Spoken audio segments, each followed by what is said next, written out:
Need you front and center, my friend. Oh, yeah. Good morning. Good morning, ladies and gentlemen. We are extremely excited to have a special guest. We've got Mr. Cody Looney in the house, CrossFit Level 3 trainer, affiliate owner, CrossFit Advantage. You guys have been around since, is it 2006, 7? When did you open your? Yeah, I've got 2 affiliates, both opened in 2008. Man. Wow. Big time. Olympic weightlifting specialist, works for the Burgner Strength team, traveling around the world, coaching seminars, former military background, all kinds of fun stuff. What did I miss intro-wise? Tell us a little bit more about yourself. You got all the main stuff, all the good stuff. Started coaching when I was a teenager. I got talked into coaching a kindergarten soccer team and been obsessed ever since, and feel lucky to have spent some time doing personal training. And then ever since I saw or found CrossFit, just the team dynamic, the group dynamic, just the idea of working with a broad audience, that we can all do the same thing to get from different starting points to different ending points. Been my passion for the last, almost 20 years. I'm a USA weightlifting national coach. I'm obsessed with the sport of weightlifting. I'm obsessed with the details of optimizing performance in weightlifting. And I'm obsessed with GPP, with CrossFit. I've got kind of a big, strong foot in both buckets. And I think I've got a lot of experience smashing them together. I think that's the sport of Olympic lifting is a beautiful thing by itself. I really, really love it. And I also believe that everybody in the world is a weightlifter, whether you want to be or not. And so having some proficiency at these movements will make you a fitter, more capable person. And so how do you get that person that wants to perform 1% better so they can have a chance to beat their competition on a platform? And then how do you get that athlete that would prefer to skip a snatch day to become passionate about doing the hard things, focusing on this technical movement that is going to take 10 years to be good at? And that's kind of where I'm coming from. So I've had some really great examples and mentors, especially coming from, Coach B especially, and just the energy, passion, pride that he brings to the Olympic lifts. You can't help but want to spend more time lifting when you spend time with him. And I've really kind of taken that to heart. If I can bring a little bit of his energy and expertise and passion to my gyms and to other coaches around the world, so they can pass that on, I would be with that. So that's kind of where I'm coming from, I guess. I think anybody that's been around you and interacted with you at all has experienced and seen the energy and passion and excitement. So I think you've done a good job of carrying that forward and bringing on the legacy of Coach B. So that's pretty darn cool. So tell me more about like USAW national coach. What does that actually mean? I've heard of like level 1s and level 2s that they have. National coach. Yeah, tell me more there. Yeah, good question. So for the level 1 and the level 2, that basically is going to the courses and passing the tests and the assessments. And then you have a national coach, which has to do with anything beyond level 2, has to do with athlete production. So athletes that you coach and program for, getting them to a certain level. So national coach means that I've had 2 or more athletes compete at the senior national championships.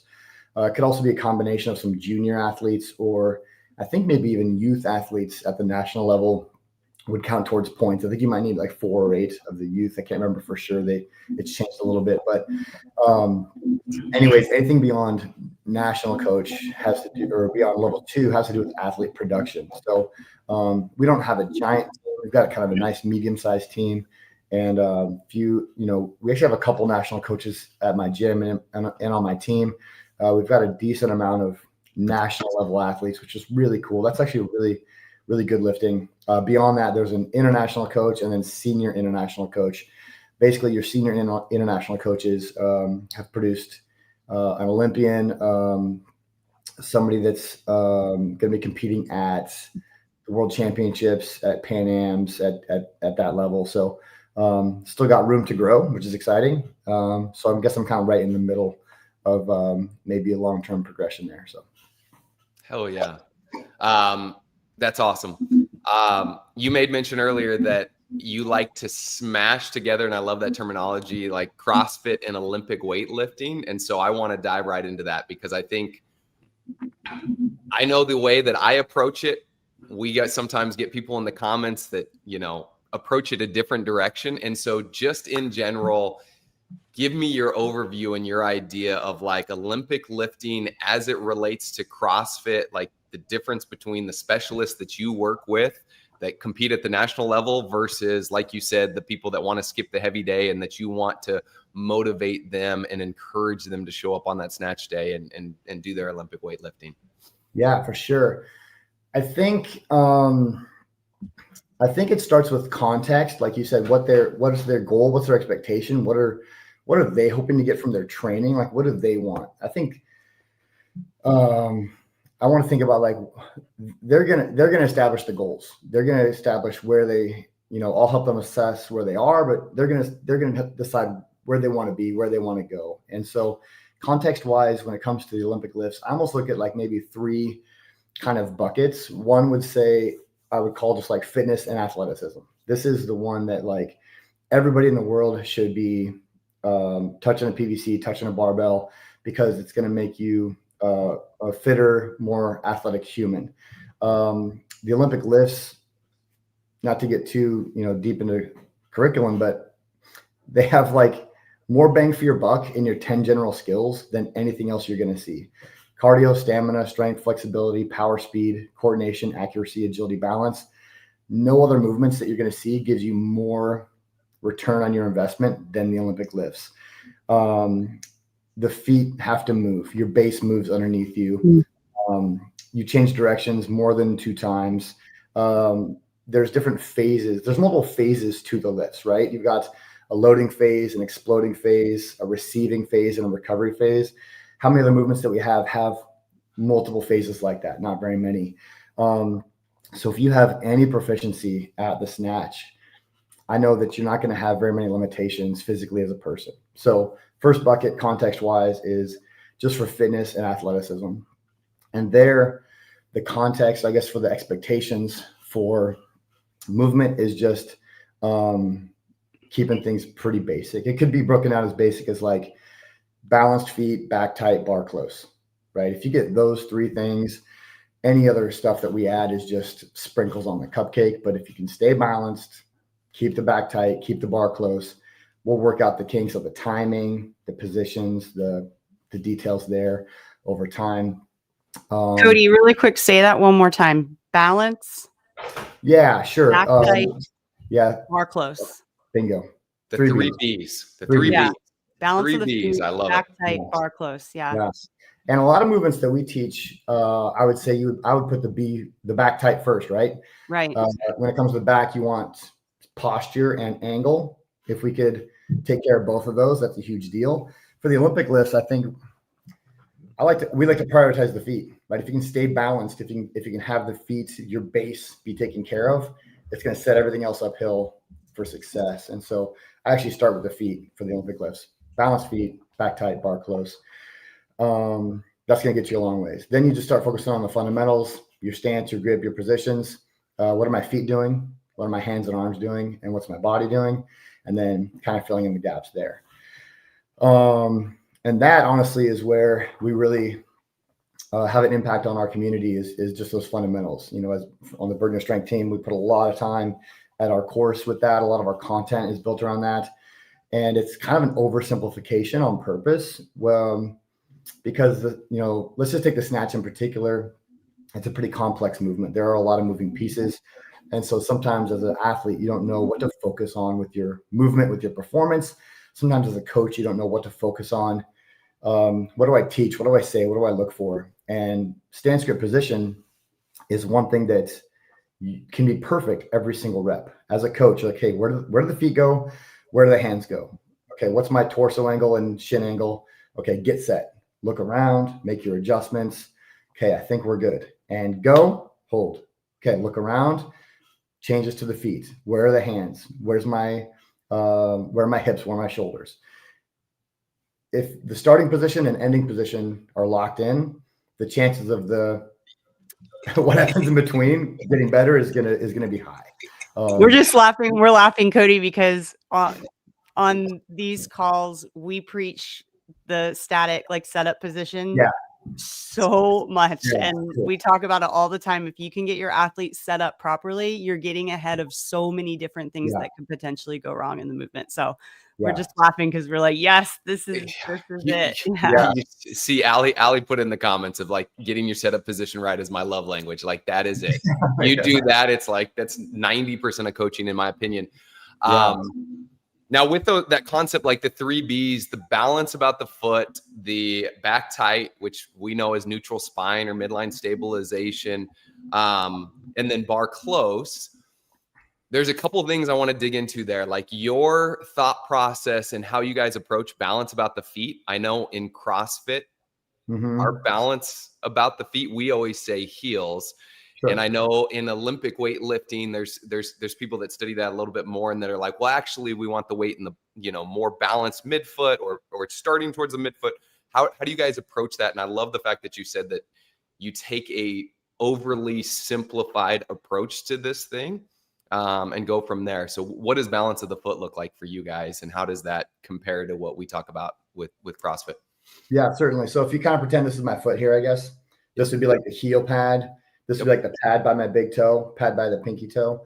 And we want pressure, constant pressure on all 3 of those points. There are phases of the lifts where you're going to have more pressure on the front, mid, or back than others. But for the most part, you want to be relatively balanced. In fact, if we shift too far forward, even if the heels are down, that's going to lead to, as soon as I add vertical action, shifting back and vice versa. So for example, in the setup position for the snatch for the clean, you actually don't want to be back on the heels, because if you're back on the heels, the bar's way against the shin. 9 times out of 10, as soon as you pick the bar, push the floor away and lift the bar off the floor, it's going to sweep you forward, right? The bar wants to do 2 things at all times. Go down, pull you down because of gravity, and then pull you forward just because it kind of lives slightly in front of that frontal plane, right? So it's tug of war 2 directions, down and forward. And so if you can start with the bar like just in front of midfoot roughly, as you push the floor away, as the knees clear path of the bar can just gently sweep in, the knees can gently clear path as they get out of the way and set you up for success. And then by the time you get the knees cleared, by the time you're at the hang or the launch position, there is a little more pressure on the heel, but the toes don't float. We don't pick the feet up. We call that a rocking chair snatch. Like the more drastic the swing in, the more drastic the swing out is going to be. And now you've got, instead of a tight S curve, you've got a big swoopy situation that you can make a lift there, but your potential for load is going to be limited. Your potential for consistency is going to be limited because it's going to add distance. It's going to add inconsistencies in mechanics. And so if we can take that shape and tighten it down just by focusing on the balance in the feet, you're going to be good to go. And it's kind of funny because the bar is usually going to be directly over where you're balanced, right? Okay. So if you have the bar not midfoot, but slightly forward, you're going to find balance in your midfoot. Also, if you find balance in the front of midfoot, you're probably going to put the bar there too. So they kind of like follow and lead each other, to be honest. And hopefully your center of gravity is somewhere near that point as well. We call the area from the heel to the toe the area of the base. And if you can keep your center of gravity, the bar, and your balance in that area, you have a chance to be successful, because that means that pressure and speed and velocity are going up. If we get outside that base, it's going to be really hard to make that lift either out front or in the back, right? Especially in like the receive for the snatch, you can get out back sometimes. So that's how we look at the feet. Also, just to caveat really quick, I believe that teaching initially weight and heels is a good thing, because I've always interpreted it as a deliberate exaggeration to avoid this toesy squat. So I don't know if that's true or not, but I've always been like, hey, zip it. Heels are great. And then, you do level 1, teach you heels, come to us, we teach you midfoot, and then you get a little more kind of specificity in that. But I don't think teaching heels is wrong. I think it's just a different approach. Well, and I think to your point there, from my experience, and I'm going to assume from your experience having an affiliate since 2007, the tendency is for people to want to be forward on their toes. Would you agree? Like just an average person comes in to start the program, hasn't been taught much, they're going to be forward on their toes. Sure. And so we're going to aggressively kind of overcorrect to make sure they're not too forward in their toes too soon by telling them in their heels. Would you agree with that? I would agree with that. I also agree that nobody knows where their hips are in space.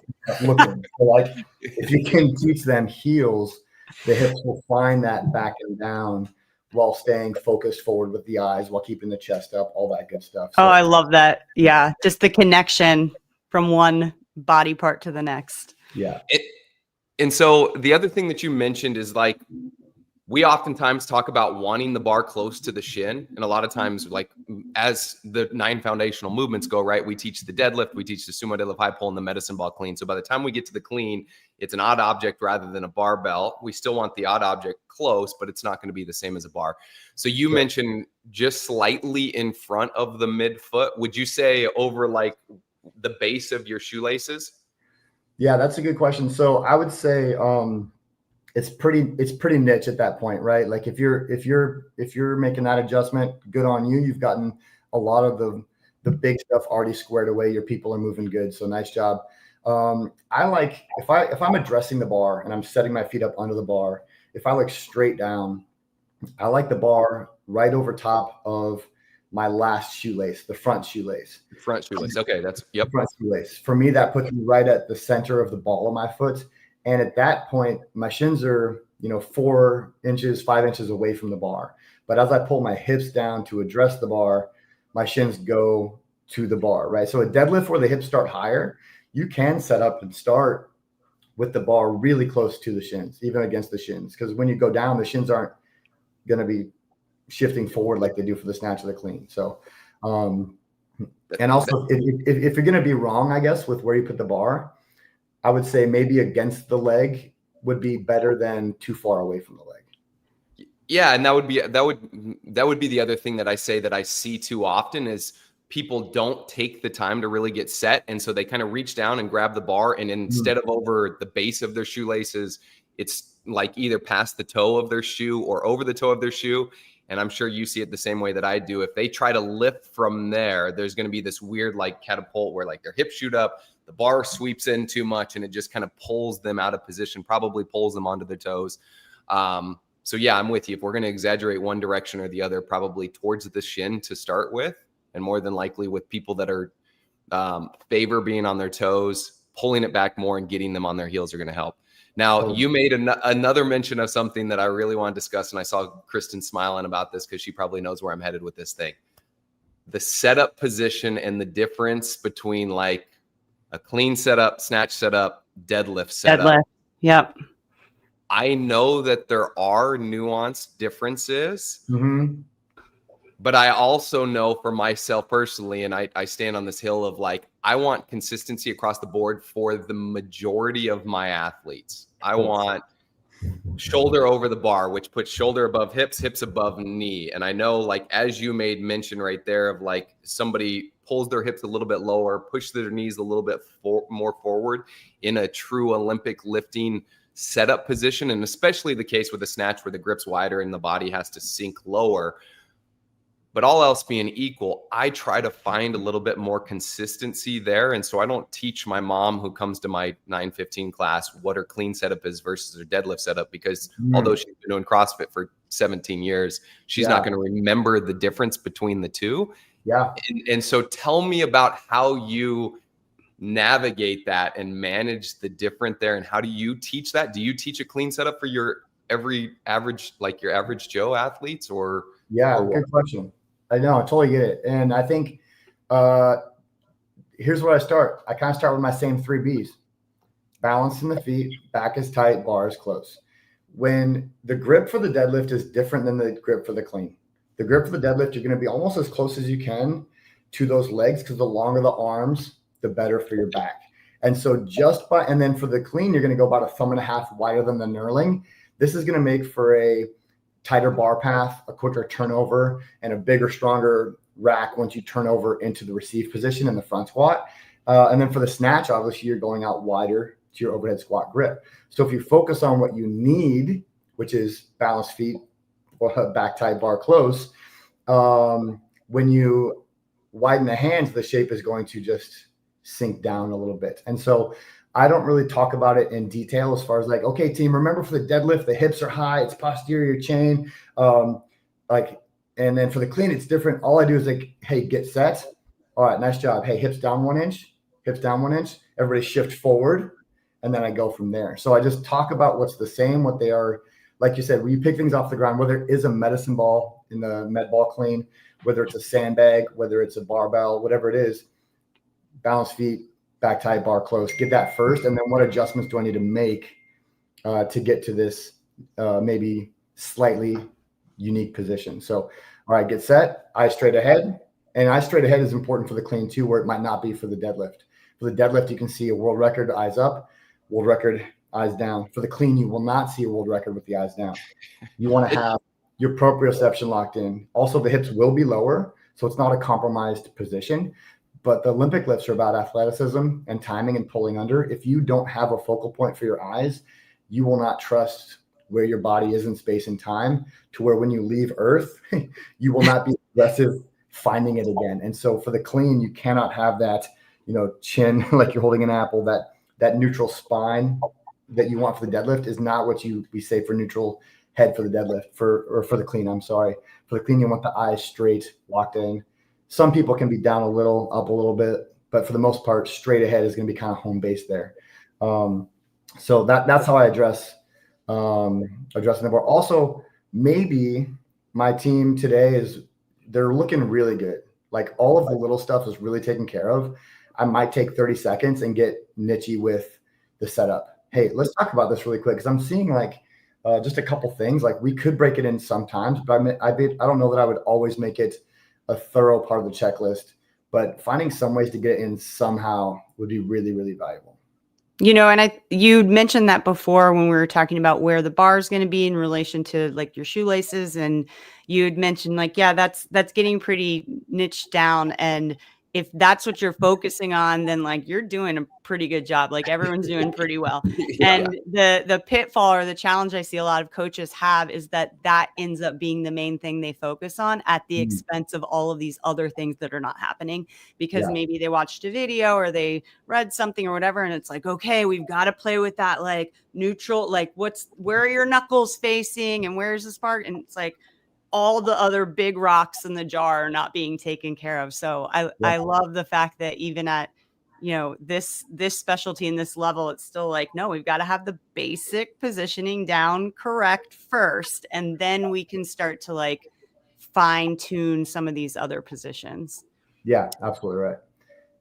You mentioned so you mentioned the deadlift of actually being more narrow with your hands, which is going to keep everything tighter. Your hips will be a little bit higher. I adhere to the idea of like, I pretty much hybrid the two.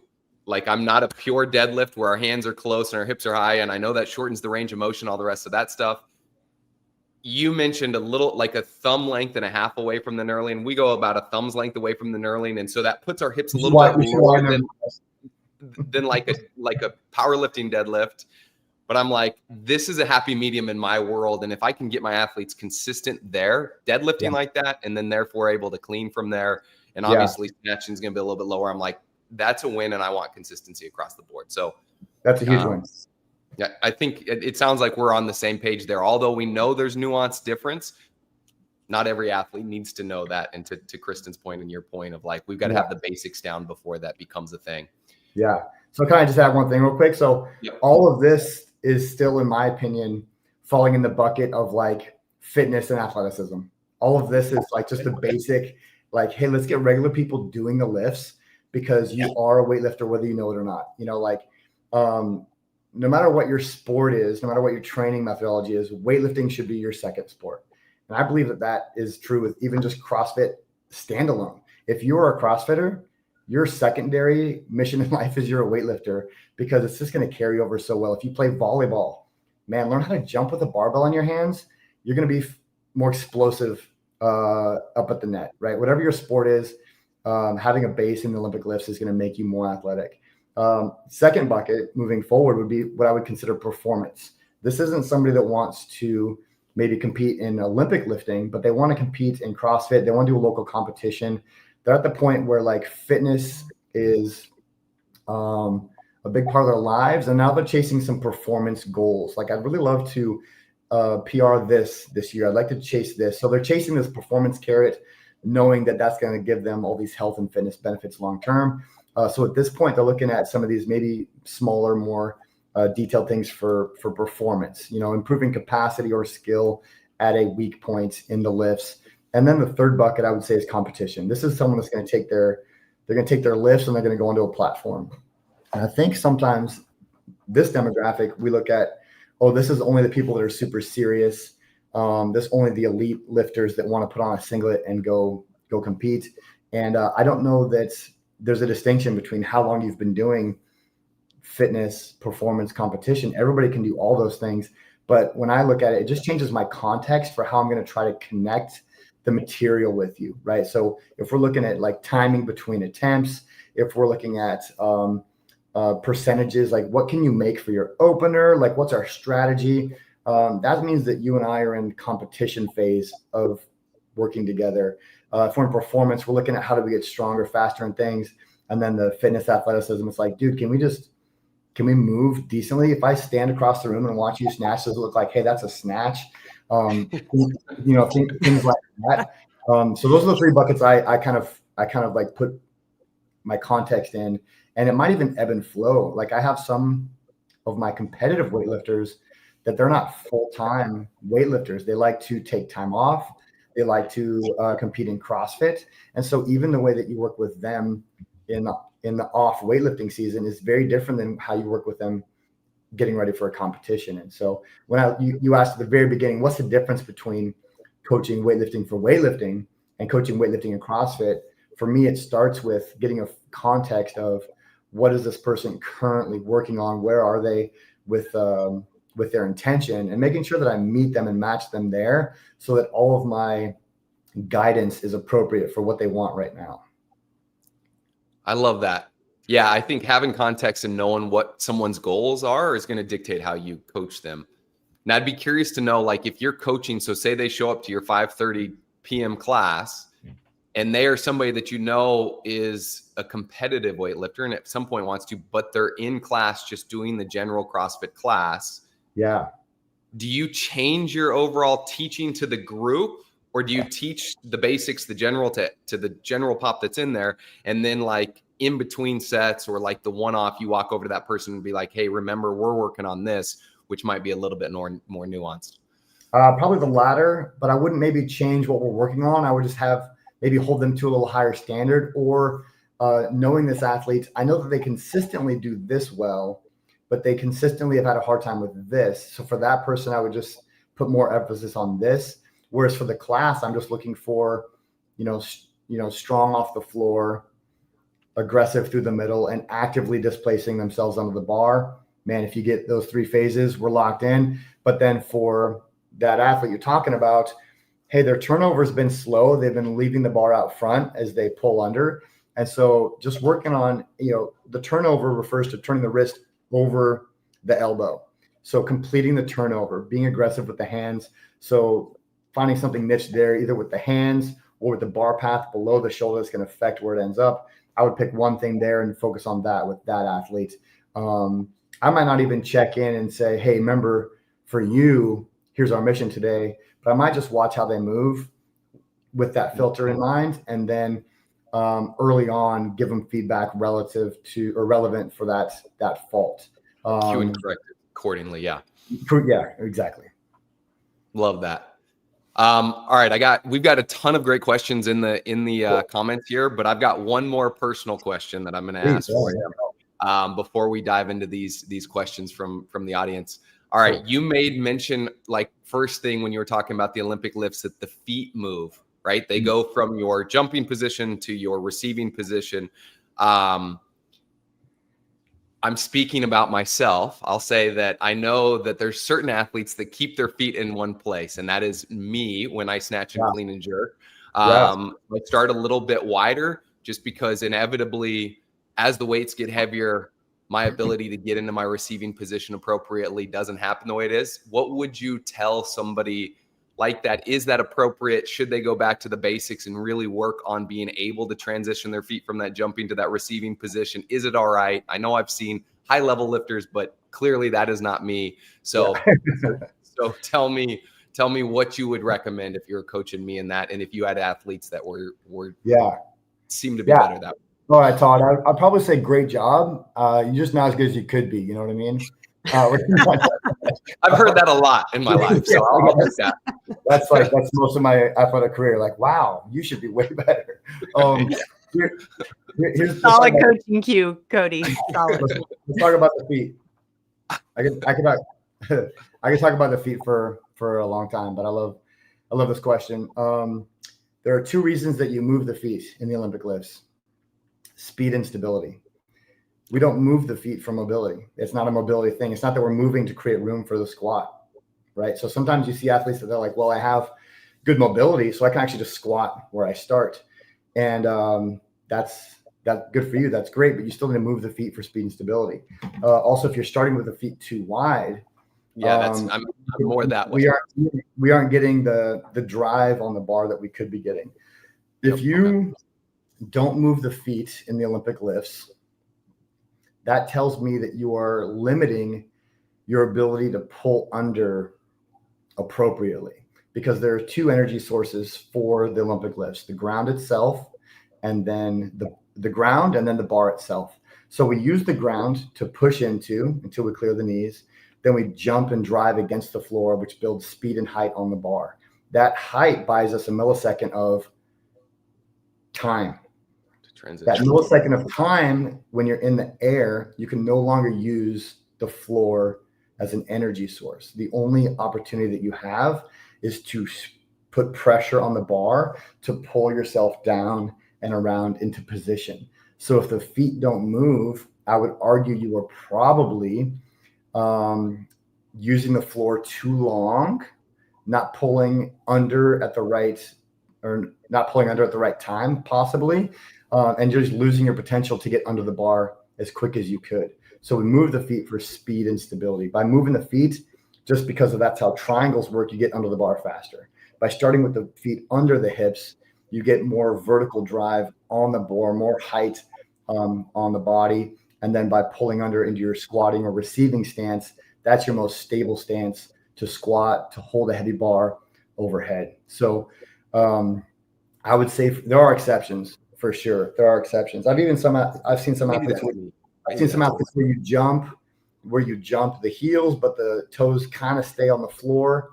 And I'm like, well, it's not the worst thing in the world. But if you watch Liu Xiaojin, one of my favorite snatchers of all time, fantastic mobility in the ankles, which means he could probably squat anywhere. He's got short femurs, long torso, short arms, just built. If you were to build a snatching robot, you'd model it after Liu Xiaojin. And if you watch him snatch 100 kilos over body weight, the feet don't move very much, but they do move. The only way to maximize the snap, the pop, the height of the bar, and your ability to be faster than gravity pulling under the bar is with moving those feet.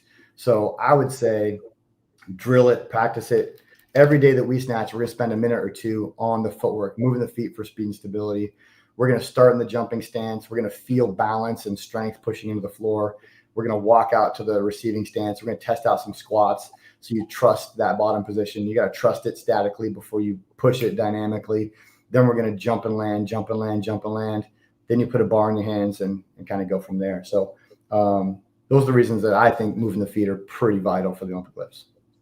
Now, right, Cody, would the feet also have to do with like if someone's power clean is more than their squat clean?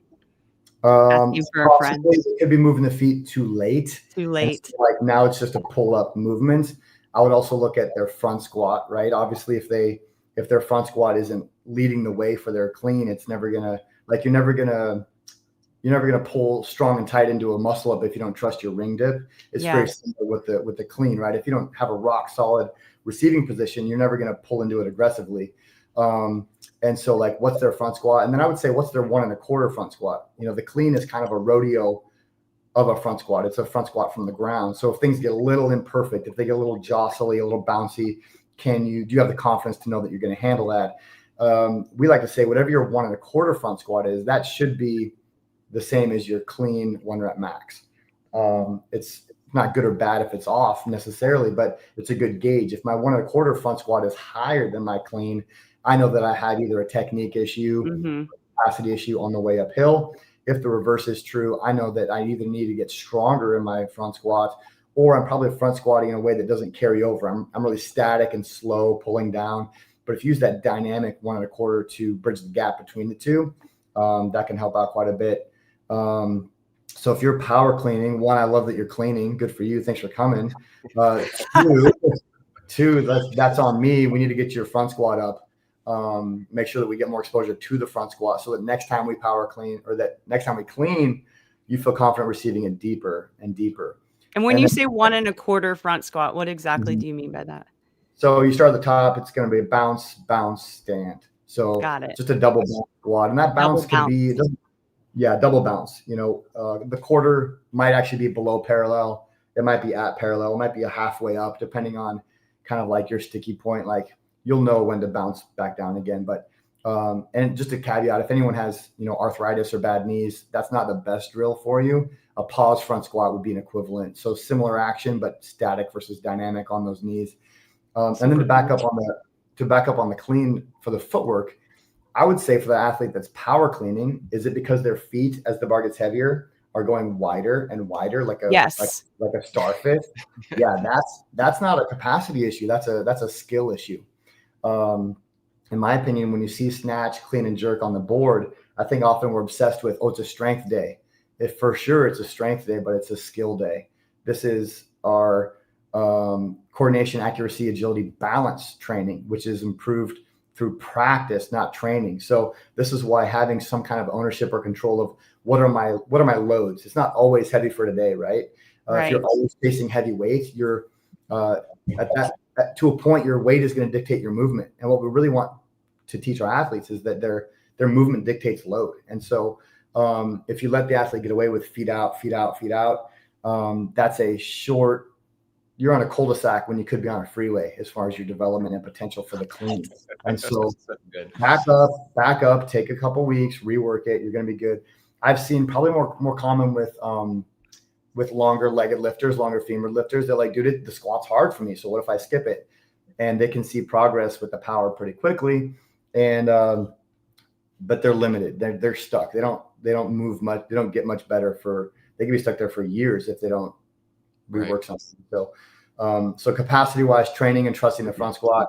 Skill wise, don't let the feet get wider and wider. There's only 2 places your feet are allowed to be for the clean: under the hips, under the shoulders, your jumping stance and your landing stance. If they're anywhere else, something went wrong. Like balance was off, skill wise, you didn't put them in the right place. And also back to moving the feet, there's 2 kind of ways to think about it: is picking them up and putting them down, or sliding them into place. I think both work. Whichever one makes most sense to you and gets your feet in the right place, I'm cool with it. If you teach people they have to pick them up and stomp them, you might find that could lead to some donkey kicks or some inefficient movements. I found a big donkey kick, or not a big donkey kick, but a big pick up and down while it's light turns into a little pick up and down as it gets heavier. Sometimes teaching the slide makes more sense because it's more efficient, but then the sliding action of sliding out, some people, as they add speed, they just start getting wider and wider. So if you tell someone pick them up, put them down, and it doesn't work, try the other one and see what happens there. So, but you got to move it. That's all I'm saying. You got to move the feet. Noted. All right, back to an empty barbell and more time there. I got it. Send me a video. Let's see. I also love the cue. I wrote this down. That's how triangles work. I'm just going to start yelling that at people next time. Like, that's how triangles work. I don't make it up.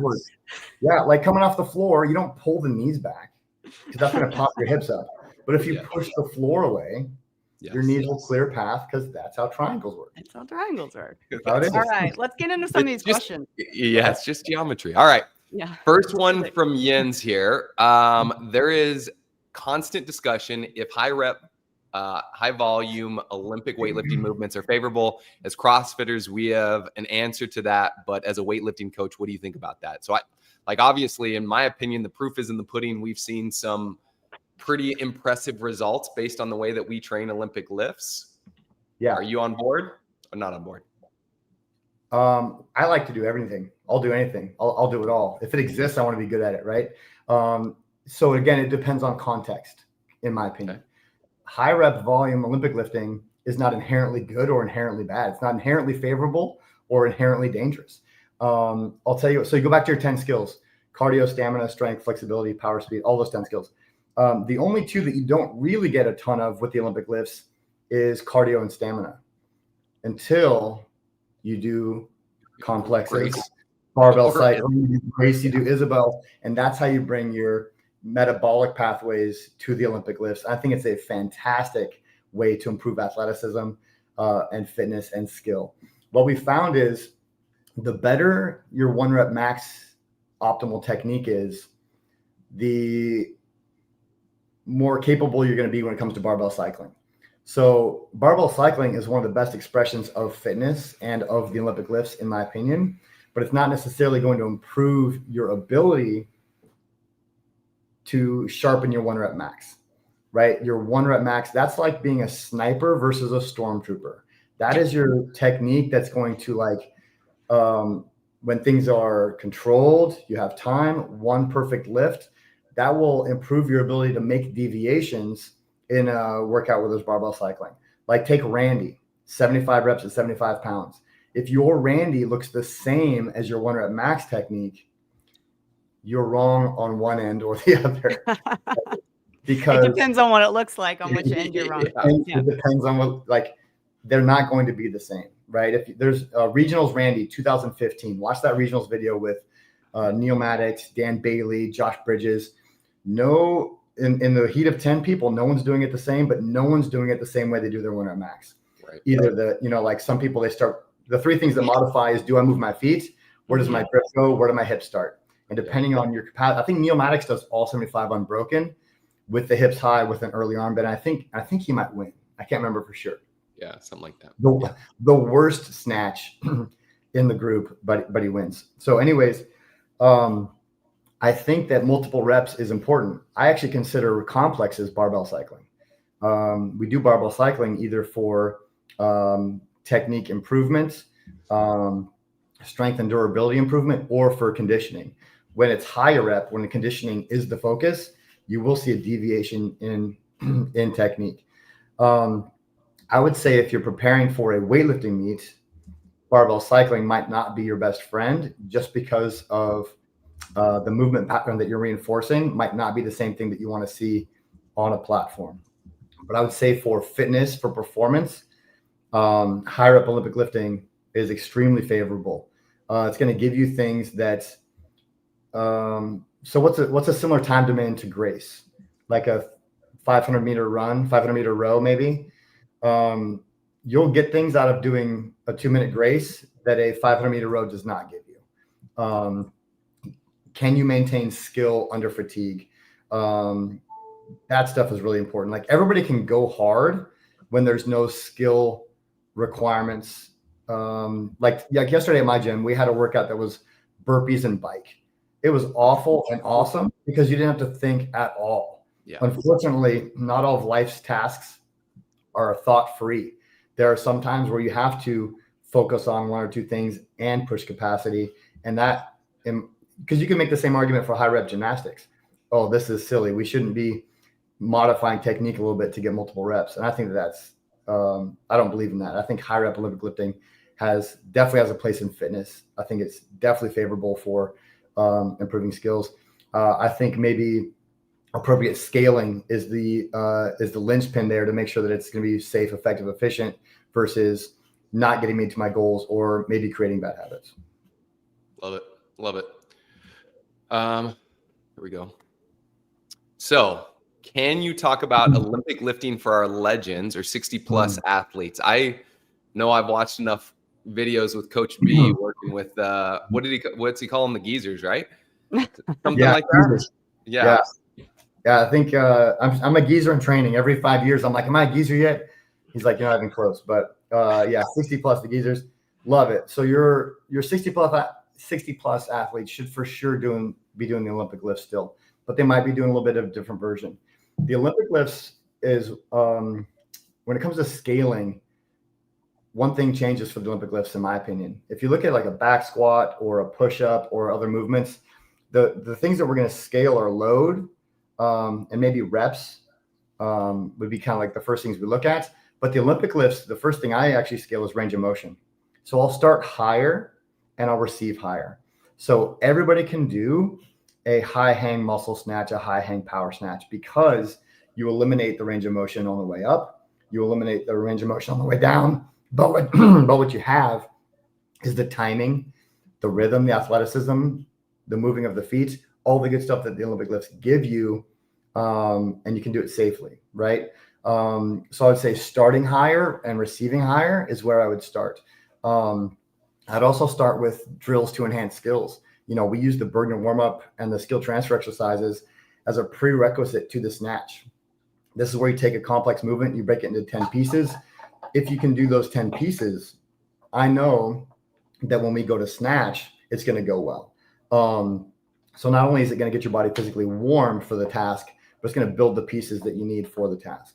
I also would consider looking at maybe switching an athlete to a split snatch. If you have significant limitations in your ankles or in your shoulders, yeah, Pat, let's go. I know you worked with Pat this last week. Yeah, I worked last weekend. So he was surprisingly, he was listening. That's really impressive. Yeah, that's not normal for Pat. I'll tell you that right now. Good job, Pat. You get a gold star.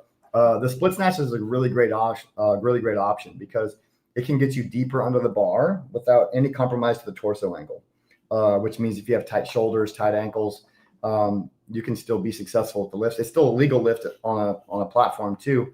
It's going to get you deeper than a power, but not quite as deep as a full, assuming that you have a good full squat or overhead squat or front squat. But so starting higher, receiving higher, and consider the split. I would start there. And then I would just make sure that they just feel awesome about doing it. That's the key with all of our audience. Doesn't matter who you're working with. Do they feel awesome? Does doing the snatch make them feel badass? It did? Cool. Good job, coach. Let's add a little bit more next week and go from there. But what you don't want is for it to feel daunting, for it to feel scary, for it to be painful. So just finding a way to make it fun, make it safe. Give yourself plenty of a runway to improve long term. It doesn't need to be in the performance or the compete bucket necessarily. Just start in the athleticism bucket and go from there. That's awesome. That's awesome. See Mert saying he did a comp using split snatch a few years ago, freaked everyone out. I actually did not know that was legal on the platform to do. So yeah, I'm learning a ton here. Well, all right, let's throw this one up here. Have a feeling it has to do with the 3 B's we talked about at the beginning. Yeah. Okay. Top 3 errors. Yeah. What are the 3 movement errors you see and the top cues/fixes that you like to fix those things? Okay. I don't know if these are top. I'll just give you 3. How about that? I would say taking care of your back coming off the floor. So I see rounded backs and I see hips coming up too early. And for the most part, that to me is a loss of tempo coming off the ground. I don't love the word slow because nothing about the Olympic lifts is slow, but words I do like from the floor to above the knee is smooth, strong, patient, right? That's a pushing phase. It's a loading phase. You can only be as fast as you can maintain position in that phase. So you're pushing the floor away. You're thinking about like increasing speed, increasing tension as you go, right? So if that back is straight and it moves together until we clear the knees, we're going to be good to go. But I think people, they understand that the Olympic lifts are fast. And so they get set and they just yank. They yank off the floor. And we all have athletes that still do that a little bit. Even if you slow them down in the drills, once they get the barbell out, they're going to yank. And the first thing to move is the middle of their back. And it's like, oh my gosh, we got to slow this down. So 2 things I like for that athlete. Cues, I would just say smooth off the floor. Think about like dynamite. Sizzle, crackle, pop. It needs to accelerate as you go, right? You can't make the lift below the knees, but you can definitely miss a lift below the knee, right? Then I would really consider like tempos, right? Like I love before we let people loose on some heavier lifts, Let's do a 5 second to mid thigh and then go. 3 second to mid thigh and then go. 1 second to mid thigh and go. And then you can say, nice job on the 1 second. The truth is that's your tempo for your snatch. Take 1 second to get to mid thigh, then you're good. Same thing for the clean. So tempo, you could even do halting. So kind of similar, lift off and pause, check it down. Is your butt above your head? Let's adjust it before we add speed. So I would go, that's a big one. Allison, I hope that helps. Let me add something to that. And going back to the setup thing is like a big reason, once again, why I prefer the kind of consistent setup is to put the hips slightly above the knees so we don't see those hips shoot up. Yeah. Do you find that there are athletes that try to approach the clean with a clean setup, but they do it wrong and actually drop their hips too low? And even if they're back flat, to get their knees out of the way, they have to pull their butt up too soon just to clear space so the bar moves where it needs to be? Could that be a part? Yeah, if you set up with the hips too low, typically now the hips will pop up, or you're going to crank, or you'll crank the bar around the knees, right? And so finding that setup is, will again, like we said earlier, if your setup is good, the movement won't be terrible. That'll make a big difference. Yeah, and then also if the hips are already too high, because you can't use your legs to pick it up, they're going to crank it with the back and with the arms for sure. Yeah, total. Great point. Also, I would say not using a hook grip is an area that I see a lot, right? Thumb goes over the bar, fingers over your thumbs. I got my pink nail for my. Wait a second there. Yeah, you're showing us something. I competed in Texas a couple weeks ago, and I don't wear a ring really, so my wife and daughter painted my nail for me. So, anyways, hook grip. If you don't use a hook grip, you're going to be clenching on the bar too much, and your clenching on the bar might lead to pulling early with the arms, which is not ideal. And then more importantly, maybe is it's going to take away from your ability to pull under the bar. You know, when your feet are in the air, you can no longer use the ground for power. What are you going to use? The barbell by putting pressure on it. The third phase, which is the receiving phase, pulling under. The phrase here that is important to remember is it's active displacement under the bar. A lot of times athletes are too slow or too passive. They can't get under quickly because they're dropping, they're falling, they're trying to catch, but they're not being intentional to use that bar to anchor themselves and pull down and around. The only way to be faster than gravity is to pull on the bar. And if you've already used all your pullers to squeeze, there's not anything that they can do. Your arms are going to be 2x4s. You're going to swing the bar away from you. You need your hands to have a tight grip without squeezing so that your arms have contractile potential. Try to throw a ball or throw a punch with squeezed arms. It's not going to go very good. You need to start loose and then wham, fire when it's time to party. So if you have that hook grip, it allows you to have a really strong grip with very little squeezing. So then the moment your feet leave the ground, your arms are like, finally, I got to do my job. And you're going to shrug under, pull under into place. So not using a hook grip, I know it's uncomfortable for people for like the first week or two, but find a way to commit to it. And that's going to improve your technique immensely, almost for free. Oh, that's awesome. Love it. Love it. All right. That's 2. Do you have another one? Yeah. Keeping the bar close. So again, you want to keep the bar over the area of the base. Coach B would say you want it a gnat's ass away from the body. You want to keep it as close as you can, right? So two primary things that you can, show them or practice is elbows high and outside on the pull under, right? So, and the finish, you're tall, you haven't shrugged yet, the arms are long, core to extremity sequencing, right? Shoulders, elbows, hands, punch. If the elbows don't get high and outside, when you go to pull under, it's just it's a kettlebell swing. It's always easier to move your body around a heavy bar than it is to move a heavy bar around your body. I would argue if you're moving a heavy bar around your body, it's not a very heavy bar. So keeping the bar close over the center of the feet, elbows high and outside is a really easy cue that we can all picture for that. I would also say, don't get them so high that it pulls the elbows back, but keep the elbows above the bar. So snatch high pulls, down and finish plus elbows high and outside is a really good drill to feel that. And that's a big fault that I see. As we get faster, more aggressive, we swing and we just pull and try to catch. If you just stay connected, keep the bar over the center of the feet. There is no catch. It's just receiving and putting it where you wanted it. Just controlling that bar, putting constant pressure, pulling, turning, pushing on that bar. Love it. Love it. So these top 3 things. And I think that leads us to the fact that you're going to be at Affiliate Con at the end of October, which we can't wait for. And you're going to be running some breakout drills. What is that going to include? What are you going to be doing while you're down there?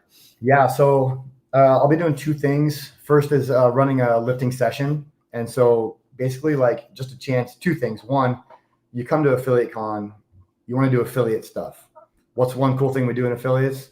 We lift weights. And so we do a lifting session, and it might not be like a max out to where like everybody can like PR, right? It might not be a bell ringing session, but it's going to have the same like energy and vibes of that type of session. And so hopefully you'll get to see, you get a chance to lift and train with people that you have, that you just met. How fun is that, right? Anytime you go to a course and you get to train with people you don't know, the energy is just amazing there. And I can't wait for that. So one, it's going to be a good chance to train at Affiliate Con. And then 2, I'm going to show you an example of what a lifting day could look like in your gym.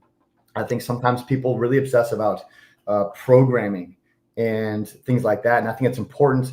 I think one low-hanging fruit is just lesson planning and execution when it comes to the Olympic lifts. And so we're going to show what it looks like for a general warm-up, a skilled warm-up, drills to enhance skills, and then how to set up for success heading into those 1-rep maxes. And so I'm really excited about that. That's one thing that's, like I said, smashing those 2 buckets. I feel like that's one thing that is a strength of mine. And I can't wait to show everybody at Affiliate Con what we have for that. It's going to be really just a good session. And then I'm going to be doing a presentation on kind of a 2-headed monster. Why the Olympic lifts are important for everybody, how to improve your skills, and then talking about how to improve barbell culture in your gym. Every gym I go to around the world, I see kind of 1 or 2 gaps. One, they've put their coaches through good training, they've been to courses, their skills, they know how to progress skills for the Olympic lifts. But where they struggle with is how to create opportunities for their athletes and their coaches to do more things with the Olympic lifts. So they don't have like a platform to implement their coaching, which also means there's no opportunity for the athletes to make progress. I also see the inverse of that, where gyms have a barbell club, they snatch and clean and jerk, every week, but they haven't put the time into them. They don't know how to improve their skills of their coaches. So now their athletes are lifting a lot, but they aren't getting better, and they ping out of the program, they ping out of the opportunities because they're not seeing progress. And so how to kind of merge those together. So improving barbell culture in the gym, making Olympic lifting awesome to where everybody knows they can do it. They know they want to do it. They know that just make it cool, make it fun, make it awesome to where they also recognize that it's going to take a long time before they're good at it. And that should be fun. Like, nothing against Russian kettlebell swings and burpees, but you can get your technique squared away there in about 5 minutes. The Olympic lifts are like your golf swing. They will never be perfect. That should be motivating and exciting, just as it is humbling. And so how to improve barbell culture in the gym, how to bring passion to your coaching team and to your gym that says, we commit to the barbell because we like to do the hard stuff, and let's get after it. And so I'm really excited to talk about that. God, that's awesome, man. That sounds so wait. fun. I'm ready to go right now. Good. The session you were talking about, where you're going to talk a little bit about programming and implementing it with the warm up and the drills and everything, that's an actual session you're going to be running. Yeah, we're not going to talk about programming. Just to back up, sorry. Yeah, I think a lot of people, when they think of implementing the Olympic lifts in their gym, they focus on the programming. Where I see a big opportunity for improvement is in lesson planning of that session and then execution of the lesson planning. And so just by coming to that session, you'll see a good example of the lesson planning and implementation of it. We won't really be talking about, hey, here's why I did this, here's what I did this. So if you come to that session, you're an athlete right now. Great. I love that. You're my lifter. Let's do it. If you have questions after on why we did something, man, I'll talk your ear off. I'm down.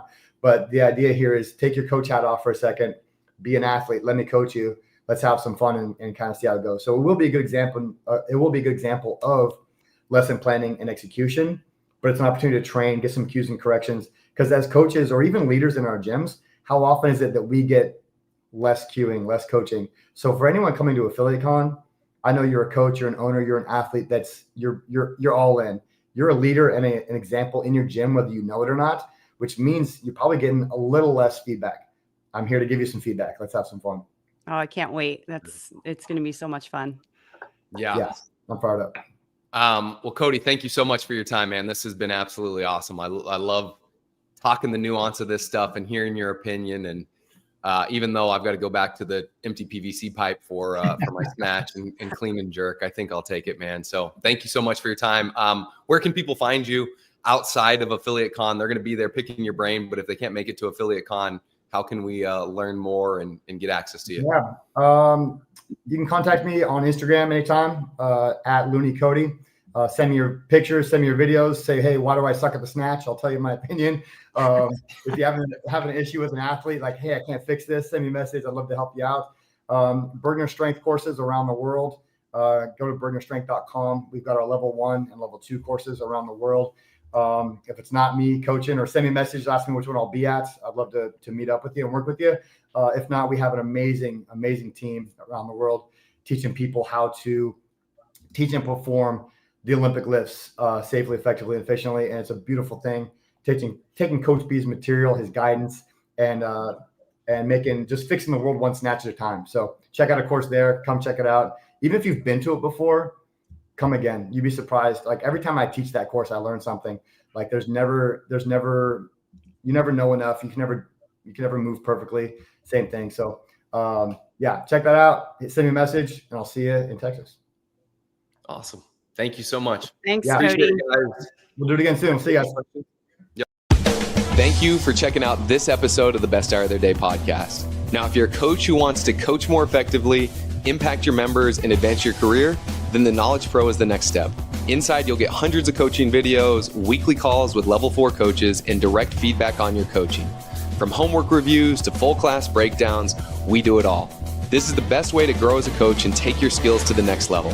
Now, you can join the Knowledge Pro at besthouroftheirday.com/the-knowledge. And don't forget to subscribe to the podcast on Spotify, YouTube, or wherever you listen. Now, keep coaching, keep improving, and we'll see you next time.